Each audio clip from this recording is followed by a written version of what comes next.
ಪಚನ ಕ್ರಿಯೆ ಮಾಡಲು ಕೆಲವೊಂದು ನಮ್ಮಲ್ಲಿ ಆ್ಯಸಿಡ್ ಕ್ರಿಯೇಟ್ ಆಗುತ್ತೆ, ಆ್ಯಸಿಡಿನ ಉತ್ಪತ್ತಿ ಆಗುತ್ತೆ. ಅದರ ಜೊತೆಗೆ ಸಮ ಹಾರ್ಮೋನ್ಸು ಕೂಡ ಪೆಪ್ಸಿನ್ ಅನ್ನೋ ಒಂದು ಹಾರ್ಮೋನು ಕೂಡ ರಿಲೀಸ್ ಆಗುತ್ತೆ.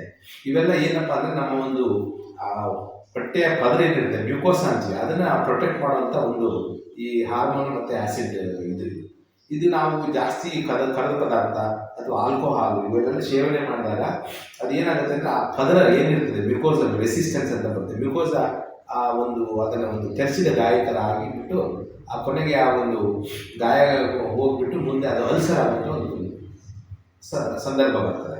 ಸೊ ಅದನ್ನು ನಾವು ಅಲ್ಲಿ ತನಕ ಬಿಡಬಾರ್ದು. ನಮಗೆ ಗೊತ್ತಿರೋ ಹಾಗೆ ಒಂದ್ಸರಿ ಅಲ್ಸರ್ ಆಯಿತು ಅಂದರೆ ಕೂಡ ಅಲ್ಸರ್ ಕೂಡ ಅದು ಕಾಮನ್ ಕಾಯಿಲೆ ಇರ್ಬೋದು. ಆ ಅಲ್ಸರ್ ಕೂಡ ಮುಂದೆ ಕ್ಯಾನ್ಸರ್ ಆಗಿ ಕೂಡ ಪರಿವರ್ತನೆ ಮಾಡ್ಬೋದು. ಸೊ ಆದ್ದರಿಂದ ನಾವು ಅದನ್ನು ಏನು ಮಾಡಬೇಕು ಅಂದರೆ ನಿಯಮಿತವಾಗಿ ಅದನ್ನು ಚೆಕಪ್ ಮಾಡಿಸ್ಕೊತೀವಿ. ಈಗ ನಿಮಗೆ ಮೊದಲು ನಾವು ಏನು ಮಾಡ್ತಿದ್ದೀವಿ ಅಂದರೆ ಬರೀ ಸಿಂಪ್ಟಮ್ಯಾಟಿಕ್ ಟ್ರೀಟ್ಮೆಂಟ್ ಕೊಡ್ತಾ ಇದ್ದೀವಿ, ಆದರೆ ಈಗ ಎಂಡೋಸ್ಕೋಪಿ ಅಂತ ಬಂದಿದೆ.